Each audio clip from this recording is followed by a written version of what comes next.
Bonjour à tous, vous écoutez Banous, épisode 81, à la recherche de la landing page parfaite.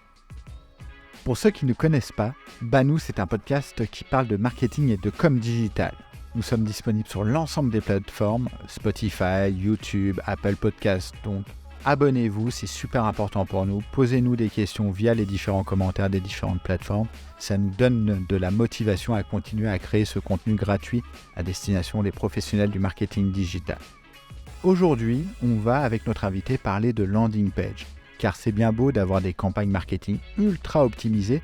Si on n'optimise pas ces landing pages, on risque d'avoir des campagnes moins rentables, ce qui est dommage. Tout au long de l'épisode, notre invité va nous distiller des conseils pour justement optimiser ces pages d'atterrissage afin d'avoir des meilleures campagnes. Donc restez bien jusqu'au bout. Bonne écoute. Bonjour Vincent, merci pour ta participation à ce podcast Banous.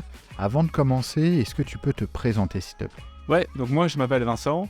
J'ai fondé il y a un peu plus de 3 ans une agence qui s'appelle Symmetrix. Notre métier c'est le growth marketing. En fait, on accompagne des marques e-commerce dans la conquête de leurs objectifs de croissance. Grosso modo, on lève tous les freins à la conversion.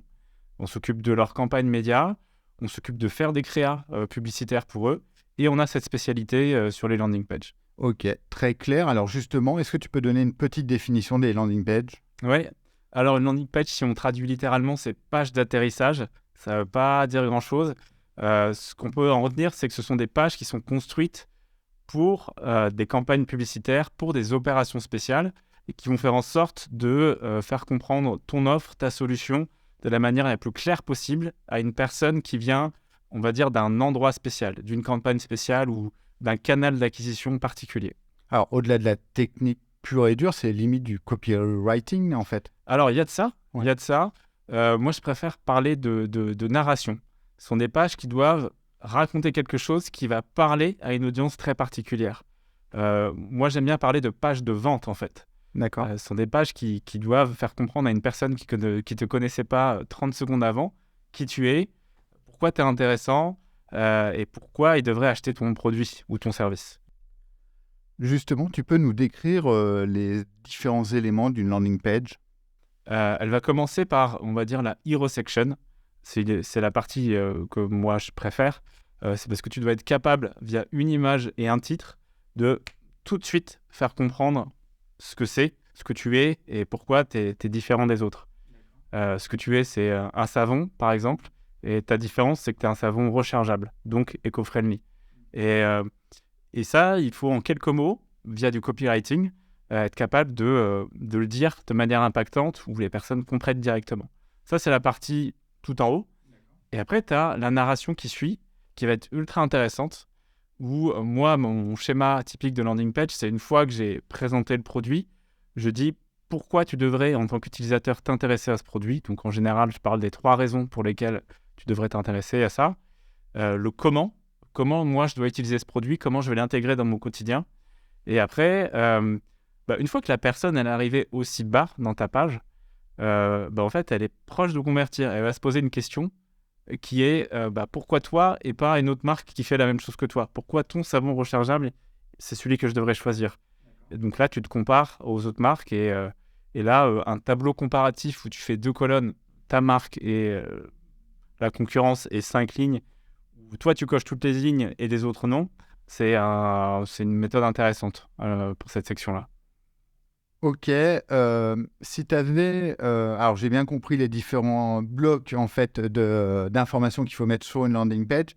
Est-ce que tu aurais 3 astuces à partager à nos auditeurs ? Ouais, carrément. On parlait de narration tout à l'heure. Pour moi, une landing page, vraiment les 2 conseils principaux que je donne, c'est il faut avoir en tête qu'il faut éduquer. Il ne faut pas chercher à vendre immédiatement. Il faut chercher à éduquer. La personne, elle ne te connaissait pas à 10 secondes avant. Donc, il faut que tu l'éduques sur ton produit. Il faut que tu fasses comprendre à cette personne pourquoi ce que tu fais est intéressant, quel problème tu résous. Quand elle arrive sur ta landing page, la personne, elle est très sceptique. Elle te donne une chance.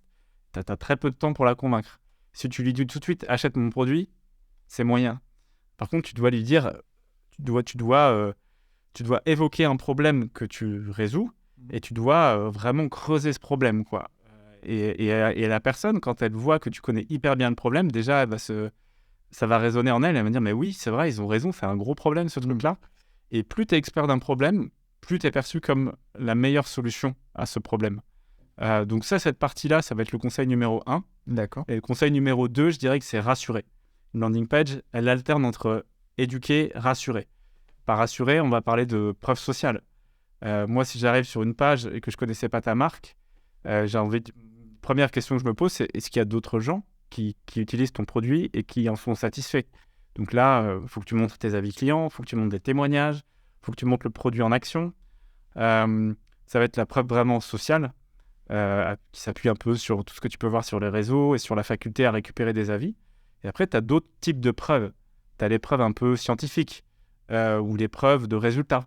Genre, ce produit, c'est un tiers qui a dit qu'il fonctionne dans 95% des cas.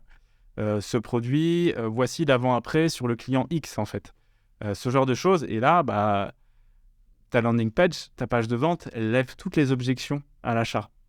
Et c'est le truc principal. Alors, c'est vachement intéressant ce que tu nous expliques. Donc là, c'est vraiment la partie discours. Est-ce que alors ça va un peu à l'encontre de ce que je disais tout à l'heure, c'est techniquement, est-ce qu'il y a des choses également à faire? Ouais, il y a des choses, on a plein de points de contrôle. En fait, on a à peu près une centaine de points de contrôle quand on récupère une page et qu'on essaye de la redesigner. Un des trucs les plus évidents, qui est pas systématiquement fait, c'est mettre cette fameuse preuve sociale au-dessus de la ligne de flottaison. D'accord. La ligne de flottaison, c'est ce que tu vois immédiatement quand tu arrives sur la page. Et en fait, c'est la partie la plus importante. Si tu loupes cette partie-là, personne va scroller vers le bas.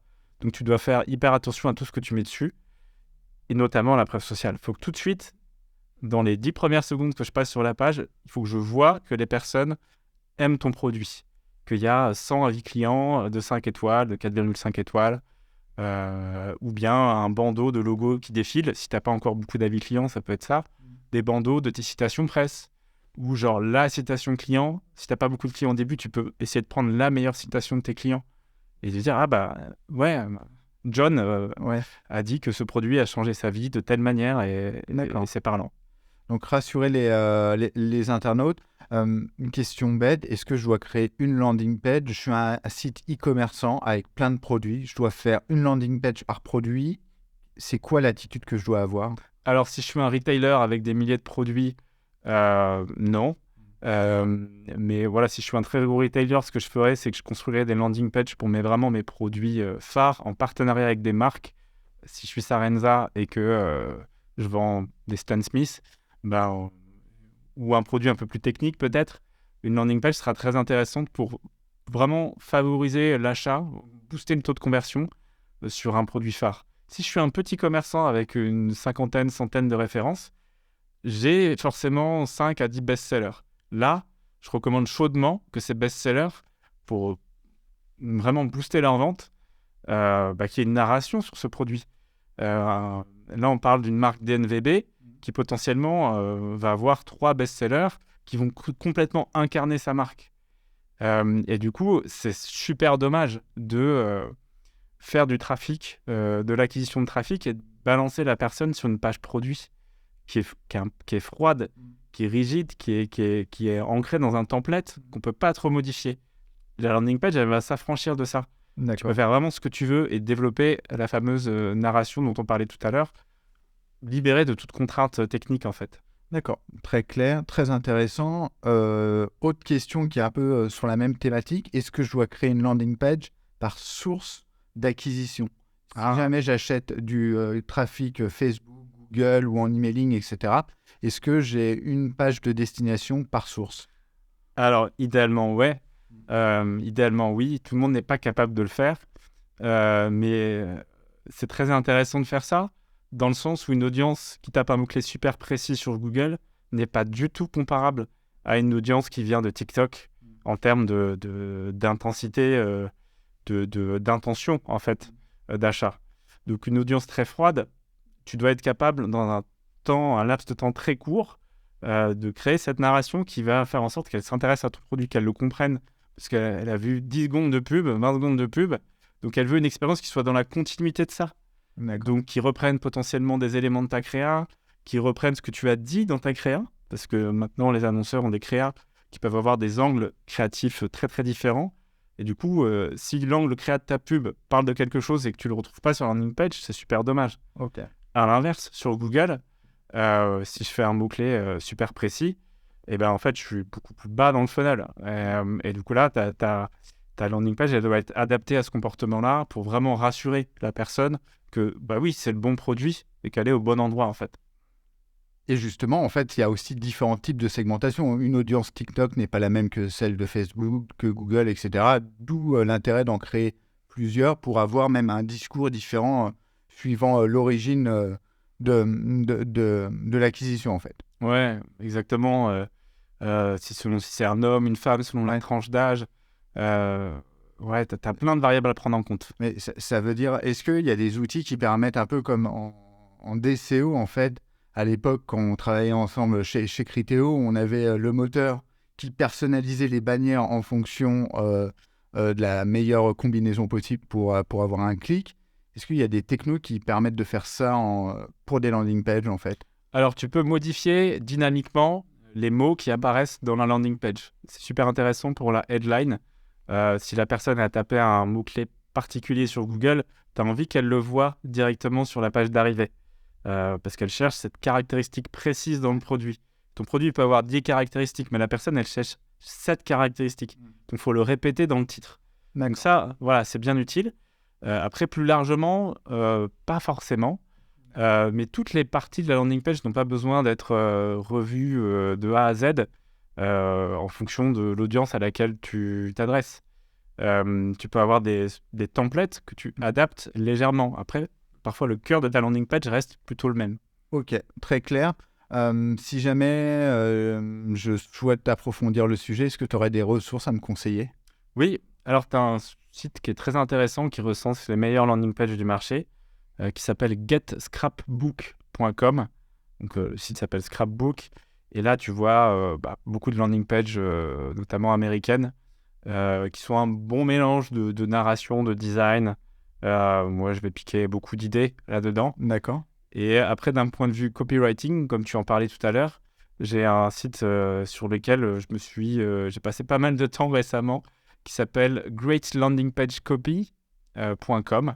Et donc là, il prend juste les titres, en fait, pour une capture écran des landing pages, et il dit, voilà, le titre de cette landing page est intéressante, et j'ai passé une journée à tout analyser, à essayer de comprendre comment écrire un bon titre, toutes les techniques d'écriture qui font en sorte que un titre peut être soit tout à fait banal, soit te permettre de le retenir, en fait.